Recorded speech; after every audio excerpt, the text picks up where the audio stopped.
नमस्कार, आप देख रहे हैं हरियाणा न्यूज और आपके साथ मैं अनु चौधरी और हमारे खास प्रोग्राम हरियाणा डायरी में आपका स्वागत है।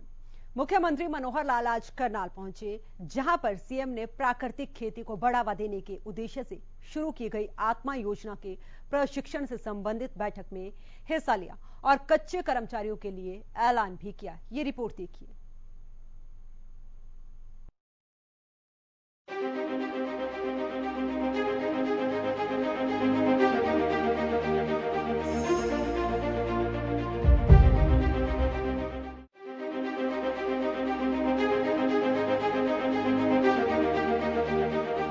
करनाल पहुंचे सीएम मनोहर लाल।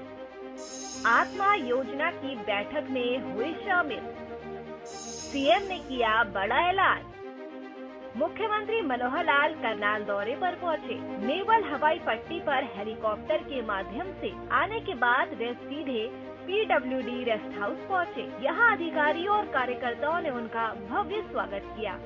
इसके बाद वे डॉक्टर मंगल सेन सभागार में प्राकृतिक खेती को बढ़ावा देने के उद्देश्य से शुरू की गई आत्मा योजना के प्रशिक्षण से संबंधित राज्य स्तरीय समीक्षा बैठक में बतौर मुख्य अतिथि पहुंचे। आत्मा योजना के तहत एटीएम और बीटीएम को दिए गए प्रशिक्षण को लेकर सीएम मनोहर लाल ने फीडबैक लिया। इसके साथ ही सीएम मनोहर लाल ने राज्य स्तरीय समीक्षा बैठक में बड़ा ऐलान भी किया।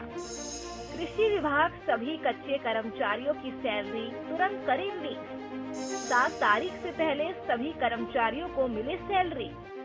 आत्मा योजना के तहत काम कर रहे एटीएम और बीटीएम की सैलरी के मामले का समाधान होने पर एटीएम और बीटीएम ने मुख्यमंत्री मनोहर लाल का धन्यवाद किया।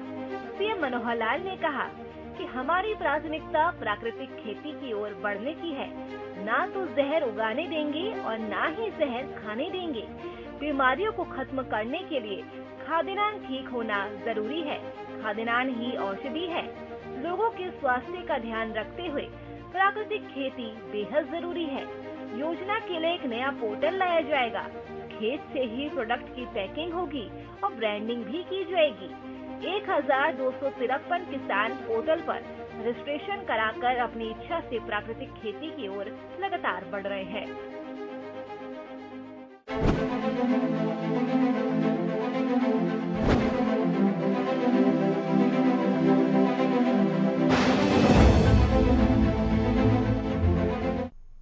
सीएम मनोहर लाल हरियाणा पुलिस अकादमी मधुबन के ऑडिटोरियम में नशा मुक्त हरियाणा मिशन के तहत roll out of state action plan विषय पर आयोजित राज्य स्तरीय कार्यक्रम में शामिल हुए। सीएम ने नशे के खिलाफ स्टेट एक्शन प्लान लॉन्च किया। शिक्षण संस्थानों में धाकड़ कार्यक्रम के जरिए नशा रोका जाएगा। म्हारा हरियाणा नशे तय बचा के रखिए हरियाणवी गीत का भी सीएम ने विमोचन किया।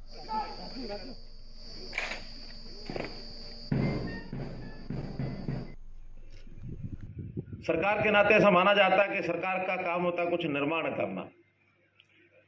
निर्माण 2 प्रकार का मैं मान के चलता हूं। एक निर्माण है प्रत्यक्ष दिखने वाला, भौतिक दृष्टि से जो निर्माण होता है, जिसमें हम फिजिकली सड़कें बनती हैं, भवन बनते हैं, स्कूल बनते हैं, कॉलेज बनते हैं, नहरें बनती हैं, रेलवे बनता है, कितने ही प्रकार के ऐसे निर्माण जिसको हम विकास कहते हैं वो होता है। लेकिन इतना मात्र ये एकांगी विकास है। एकांगी विकास यानी जिनको इन सब विकास की बातों का उपयोग करना है वो है हमारा समाज। और समाज की इकाई उसमें व्यक्ति है, उसमें परिवार है। तो व्यक्ति निर्माण, व्यक्तित्व का विकास, ये अपने आप में एक दूसरा पहलू है जिसकी ओर हमको जरूर ध्यान देना चाहिए।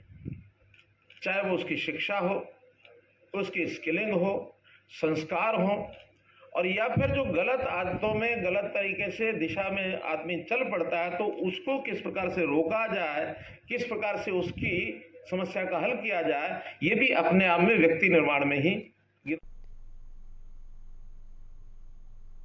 इसके अलावा सीएम ने अंतर्राष्ट्रीय नशा निरोधक दिवस के मौके पर ट्वीट भी किया।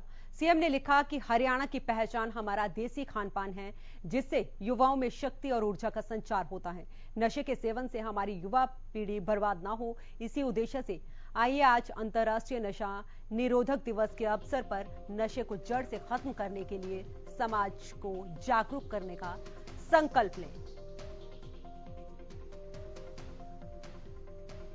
तो सीएम मनोहर लाल ने कहा कि हरियाणा की पहचान हमारा देसी खान पान है, जिससे युवाओं में शक्ति और ऊर्जा का संचार होता है। नशे के सेवन से हमारी युवा पीढ़ी बर्बाद ना हो, इसी उद्देश्य से आइए आज अंतर्राष्ट्रीय नशा निरोधक दिवस के अवसर पर नशे को जड़ से खत्म करने के लिए समाज को जागरूक किया जाए।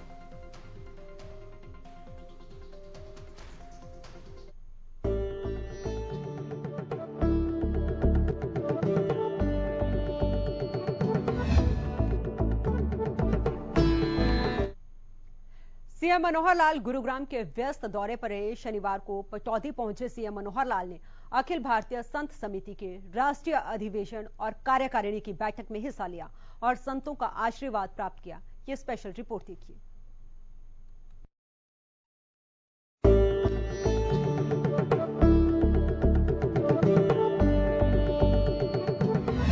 सीएम को मिला संतों का आशीर्वाद, खुद को बताया प्रदेश का मुख्य सेवक, संत समाज को दिया आश्वासन। गुरुग्राम के पटौदी में शनिवार को अखिल भारतीय संत समिति के राष्ट्रीय अधिवेशन और कार्यकारिणी की बैठक का आयोजन हुआ। बैठक में देश भर से 100 से ज्यादा संतों ने हिस्सा लिया। इस मौके पर हरियाणा के मुख्यमंत्री भी संतों से आशीर्वाद लेने पहुंचे। इस दौरान मुख्यमंत्री मनोहर लाल ने कहा कि जिस प्रकार से प्रधानमंत्री नरेंद्र मोदी ने स्वयं को प्रधानमंत्री ना कहते हुए देश का प्रधान सेवक कहा है, उसी प्रकार से हरियाणा प्रदेश में मेरी भूमिका मुख्य सेवक की है। इस अधिवेशन में धर्म रक्षा, राष्ट्र रक्षा और राष्ट्र निर्माण से संबंधित विषयों पर मंथन के लिए देश के विभिन्न राज्यों व 13 अखाड़ा परिषद के साधु संत शामिल रहे। अधिवेशन में शामिल संतों ने मुख्यमंत्री मनोहर लाल को पगड़ी और माला भेंट कर उन्हें अपना आशीर्वाद दिया। मुख्यमंत्री ने कहा कि आज की लोकतांत्रिक व्यवस्था में सत्ता के माध्यम से जनसेवा करना ही सबसे बड़ा धर्म व कर्तव्य है। प्राचीन काल में जब राजशाही का समय था तो राजा से कोई गलती होने पर धर्म के पुरोधा राजा के सर पर मयूर पंख रखकर उसे आभास दिलाते थे कि शासन व्यवस्था भले ही उसे दंडित ना करे, लेकिन धर्म उसे अवश्य दंड देगा। मुख्यमंत्री ने कहा कि वे धर्म की मर्यादा का ध्यान रखते हुए यह सुनिश्चित करेंगे कि उनकी वजह से समाज में किसी भी व्यक्ति को कोई कष्ट ना हो। मुख्यमंत्री ने कहा कि माता पिता केवल शरीर का निर्माण करते हैं, लेकिन उस शरीर को एक सभ्य नागरिक का रूप देना और राष्ट्र निर्माण के लिए मार्गदर्शन देने का कार्य संत समाज करता है। ठीक उसी प्रकार शासन व्यवस्था भौतिक विकास तो कर सकती है, लेकिन सभ्य समाज का निर्माण केवल संत समाज ही कर सकता है। उन्होंने मंच से संत समाज को आश्वस्त करते हुए कहा कि वे किसी भी परिस्थिति में प्रदेश में वातावरण खराब नहीं होने देंगे। बैठक के बाद सीएम मनोहर लाल ने ट्वीट कर लिखा कि संतान संस्कृति के वाहक हमारे महान संतों का सानिध्य एवं आशीर्वाद प्राप्त कर अभिभूत हुआ। राष्ट्र की उन्नति व अखंडता हेतु समर्पित हर संत एक महान विभूति है। आज पटौदी में अखिल भारतीय संत समिति द्वारा आयोजित राष्ट्रीय अधिवेशन व कार्यकारिणी बैठक में ज्ञान प्रवाह का साक्षी बना। सीएम ने कहा कि मनोहर लाल के होते हुए हरियाणा में किसी भी व्यक्ति के साथ भेदभाव नहीं होगा। आज हरियाणा सरकार अंत्योदय के भाव के साथ समाज के वंचित और पीड़ित वर्ग को ध्यान में रखते हुए अपनी नीतियां बना रही है और उनकी जीवन शैली में सुधार लाने के लिए निरंतर प्रयासरत है।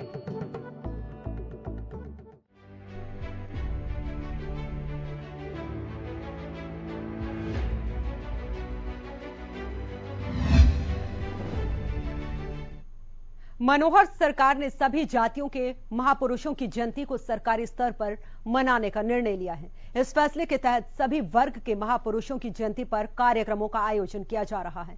इस फैसले के तहत ही लबाना और बंजारा समाज के महापुरुषों की जयंती 4 और 7 जुलाई को है। इन दोनों समाज के लोगों की सहमति से 10 जुलाई को एक संयुक्त कार्यक्रम का आयोजन किया जाएगा। कार्यक्रम के मुख्य अतिथि मुख्यमंत्री मनोहर लाल होंगे। इसके अलावा विभिन्न सांसद और विधायक भी शामिल होंगे। पूरे हरियाणा से दोनों समाज के लोग शिरकत करेंगे। ये रिपोर्ट देखिए।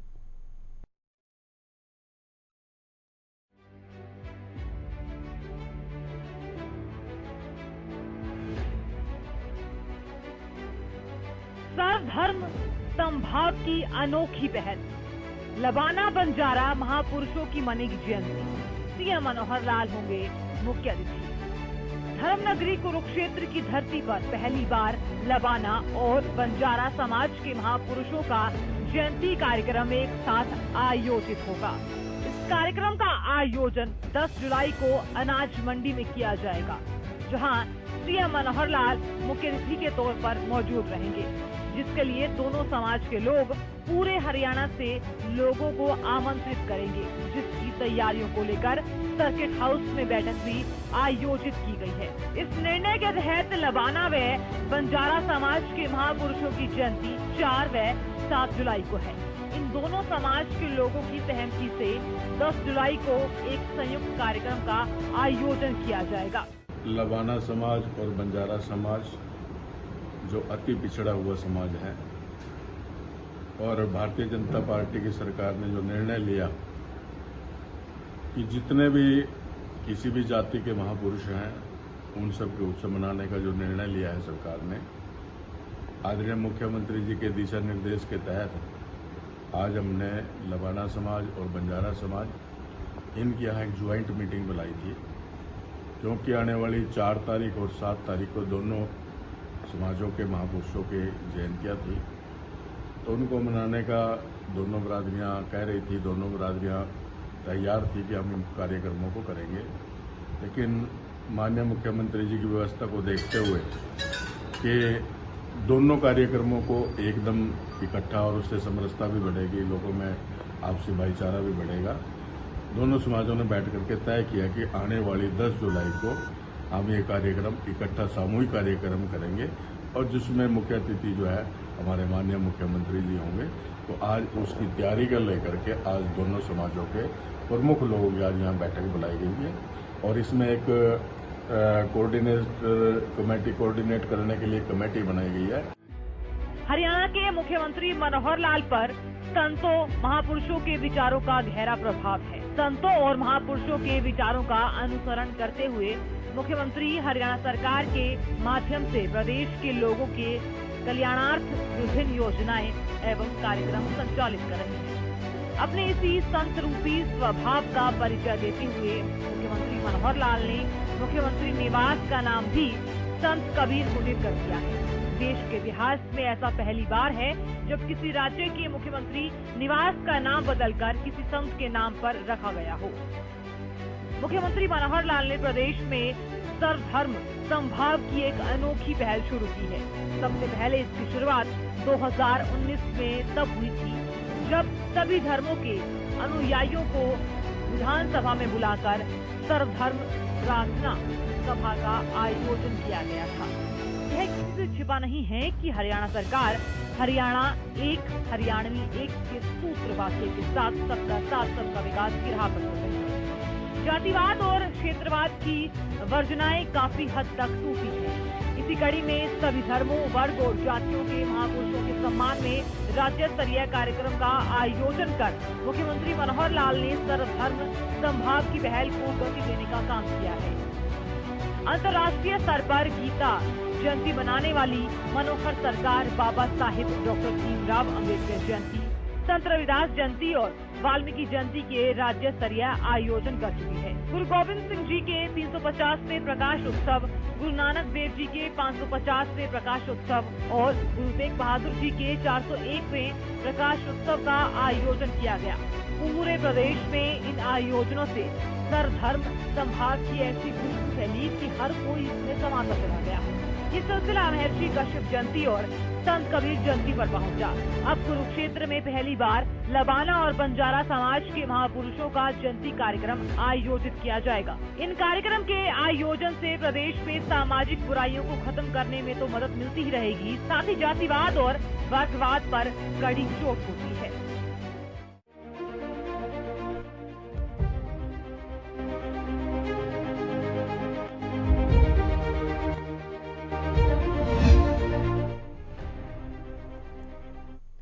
हरियाणा की अफसरशाही का चेहरा दिसंबर 2022 तक पूरी ढल जाएगा।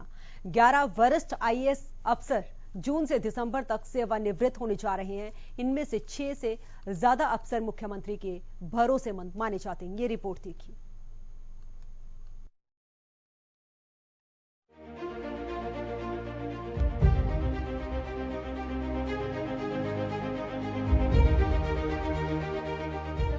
मनोहर राज में बदलेगी अफसरशाही। 11 वरिष्ठ आईएएस हो जाएंगे रिटायर। अन्य वरिष्ठों को मिलेंगे अहम विभाग। हरियाणा की अफसरशाही का चेहरा दिसंबर 2022 तक पूरी तरह बदल जाएगा। 11 वरिष्ठ आईएएस अफसर जून से दिसंबर तक सेवानिवृत्त होने जा रहे हैं। इनमें से 6 से अधिक अफसर मुख्यमंत्री के भरोसेमंद माने जाते हैं। इनकी सेवानिवृत्ति के बाद दूसरी पंक्ति के आईएएस को वित्त आयुक्त, गृह, स्वास्थ्य, सिंचाई जैसे अहम विभाग मिलेंगे। मुख्यमंत्री मनोहर लाल ने केंद्रीय कार्मिक मंत्री डॉक्टर जितेंद्र सिंह से भविष्य में होने वाली आईएएस अफसरों की कमी को पूरा करने का आग्रह किया है। मुख्यमंत्री ने हरियाणा से केंद्र में हुई वरिष्ठ आईएएस की प्रतिनियुक्तियों और हरियाणा में निकट भविष्य में होने वाली सेवानिवृत्तियों के बारे में भी जितेंद्र सिंह को बताया। उन्होंने कहा कि विभाग की कार्यक्षमता और कार्यदक्षता को गतिमान बनाए रखने के लिए वरिष्ठ अफसरों की कमी को पूरा करना जरूरी है। जितेंद्र सिंह ने आश्वस्त किया कि हरियाणा में आईएएस की कमी को पूरा करेंगे। किसकी कब सेवानिवृत्ति होगी?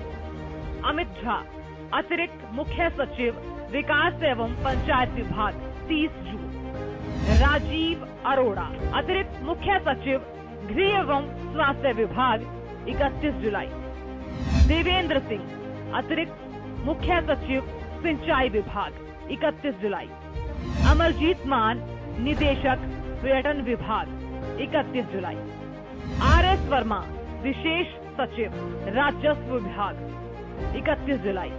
पीके दास, अतिरिक्त मुख्य सचिव राजस्व एवं आपदा प्रबंधन विभाग, 31 अगस्त। चंद्रशेखर, मंडलायुक्त हिसार, 31 अगस्त। एसएन राय, अतिरिक्त मुख्य सचिव पुरातत्व विभाग, 31 अक्टूबर। तरुण बजाज, राजस्व सचिव केंद्रीय वित्त मंत्रालय, 30 नवंबर।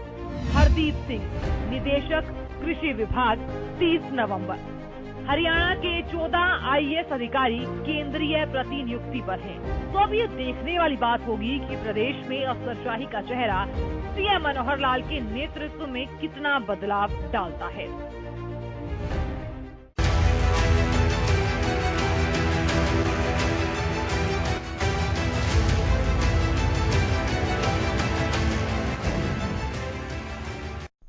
दिल्ली अमृतसर कटरा एक्सप्रेस वे के निर्माण कार्य को तेजी से पूरा किया जा रहा है। जम्मू और कश्मीर को जोड़ने वाले ब्राउनफील्ड और ग्रीनफील्ड एक्सप्रेस वे का मिश्रण है और इसके काम को समय पर पूरा करने के लिए केंद्र और राज्य सरकारें मिलकर काम कर रही हैं।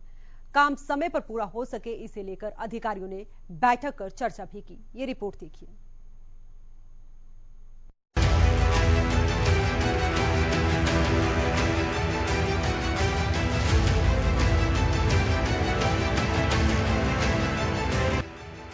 राष्ट्रीय राजमार्ग विकास परियोजना के तहत सड़क परिवहन एवं राजमार्ग विभाग तेजी से भारतमाला प्रोजेक्ट को पूरा कर रहा है। विकास की रफ्तार को दुगना करने के लिए ट्रांसपोर्टेशन नेटवर्क को स्ट्रॉन्ग करना बेहद जरूरी है। सरकार की संकल्पना को पूरा करने के लिए दिल्ली अमृतसर कटरा एक्सप्रेसवे के निर्माण कार्य को गति दी जा रही है। केंद्रीय परिवहन मंत्री ने 2 सालों में इस परियोजना को पूरा करने का लक्ष्य रखा था। ये परियोजना 3 राज्य दिल्ली, पंजाब, जम्मू और कश्मीर को जोड़ने वाले ब्राउन फील्ड और ग्रीन फील्ड एक्सप्रेसवे का मिश्रण है और इसके काम को समय पर पूरा करने के लिए केंद्र और राज्य सरकारें मिलकर काम कर रही है। हाल ही में हरियाणा के मुख्य सचिव संजीव कौशल और केंद्रीय सड़क परिवहन एवं राजमार्ग मंत्रालय के सचिव गिरिधर अरमाने के बीच राख की कमी के मुद्दे पर अहम बैठक हुई, जहां संजीव कौशल ने उन्हें यमुनानगर और हिसार के थर्मल प्लांटों से पॉन्ड ऐश की मात्रा, आपूर्ति और लागत समेत सभी औपचारिकताओं की जानकारी दी।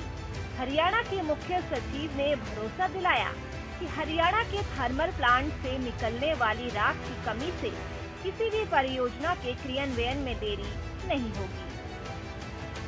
दिल्ली अमृतसर कटरा एक्सप्रेसवे के निर्माण से दिल्ली और कटरा के बीच की दूरी 747 किलोमीटर से घटकर 572 किलोमीटर ही रह जाएगी, जिसके बाद दिल्ली और कटरा के बीच 14 घंटे का सफर 6 घंटे का रह जाएगा। इस प्रोजेक्ट की खूबियों की चर्चा करते हुए मुख्य सचिव ने कहा कि दिल्ली अमृतसर कटरा एक्सप्रेसवे भारतमाला परियोजना के तहत बनाई जा रही केंद्र सरकार की दूरदर्शी परियोजना है। इस परियोजना का उद्देश्य भारत के राजमार्ग क्षेत्रों का विकास करना है। ये 670 किलोमीटर लंबा एक्सप्रेसवे दिल्ली, हरियाणा, पंजाब और जम्मू कश्मीर से गुजरेगा। इस परियोजना के पूरे होने से कई धार्मिक स्थलों पर पहुंचना आसान हो जाएगा, क्योंकि ये राजमार्ग वैष्णो देवी, स्वर्ण मंदिर, पंजाब में खडूर साहिब, गोविंदलाल साहिब, सुल्तानपुर लोधी को आपस में जोड़ेगा। केंद्र और राज्य सरकार के सहयोग से इस परियोजना को पूरा किया जा रहा है। इसके पूरे हो जाने पर दिल्ली, हरियाणा, पंजाब और जम्मू कश्मीर के लोगों को फायदा मिलेगा। ट्रांसपोर्टेशन की सुविधा के साथ राज्यों के बीच व्यापार की संभावनाओं को भी बढ़ावा मिलेगा।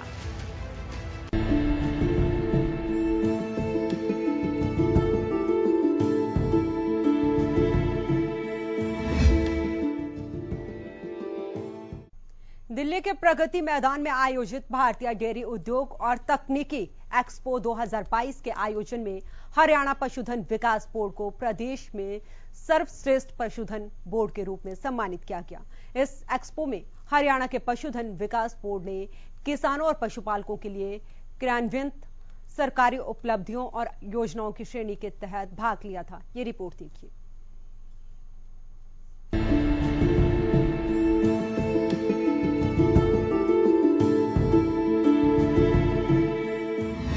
पशुधन विकास में अग्रणी मनोहर सरकार। हरियाणा पशुधन विकास बोर्ड को मिला सम्मान। मुख्यमंत्री मनोहर लाल का जताया आभार। हरियाणा के लिए ये बेहद गर्व की बात है कि राज्य में पशुधन क्षेत्र के विकास के लिए इस आयोजन में हरियाणा पशुधन विकास बोर्ड के प्रयासों और उपलब्धियों को न केवल मान्यता दी गई है, बल्कि उन्हें भारत के सर्वश्रेष्ठ पशुधन बोर्ड से नवाजा भी गया है। पशुधन बोर्ड के प्रबंध निदेशक डॉक्टर एस.के. बगोरिया ने इस उपलब्धि के लिए मुख्यमंत्री मनोहर लाल का आभार जताते हुए बताया कि राज्य के गठन के बाद पशु नस्ल सुधार के लिए शुक्राणु गुणवत्ता में जरूरी सुधार हुआ है और इससे दुग्ध उत्पादन में भी 3 गुना अधिक वृद्धि हुई है। मनोहर सरकार की ओर से किसानों की आय बढ़ाने के लिए लगातार कोशिशें की जा रही हैं। कहीं पशु किसानों को क्रेडिट कार्ड योजना के जरिए सब्सिडी दी जा रही है, तो कहीं हरियाणा पशुधन बीमा योजना के तहत पशुओं की सुरक्षा के लिए पशुओं को बीमा कवर प्रदान कराया जाएगा, ताकि पशुपालकों को पशुपालन के संबंध में हर सुविधा मिल सके। देश के कई नागरिक खेती के साथ साथ पशुपालन को भी अपनी आय का स्रोत बनाते हैं, लेकिन कभी कभी कुछ अनचाही घटनाओं के कारण पशुओं का पालन करने वालों को भारी नुकसान का सामना करना पड़ता है। इस बात का ध्यान रखते हुए मनोहर सरकार लगातार उनके लिए योजनाएं लेकर आती रहती है, ताकि पशुपालकों को किसी भी तरह की अनहोनी का सामना न करना पड़े। और हरियाणा पशुधन विकास बोर्ड को मिली ये सफलता मनोहर सरकार की इस कोशिश को ही दर्शाती है। हरियाणा डायरी में इतना ही। आप देखते रहें हरियाणा न्यूज।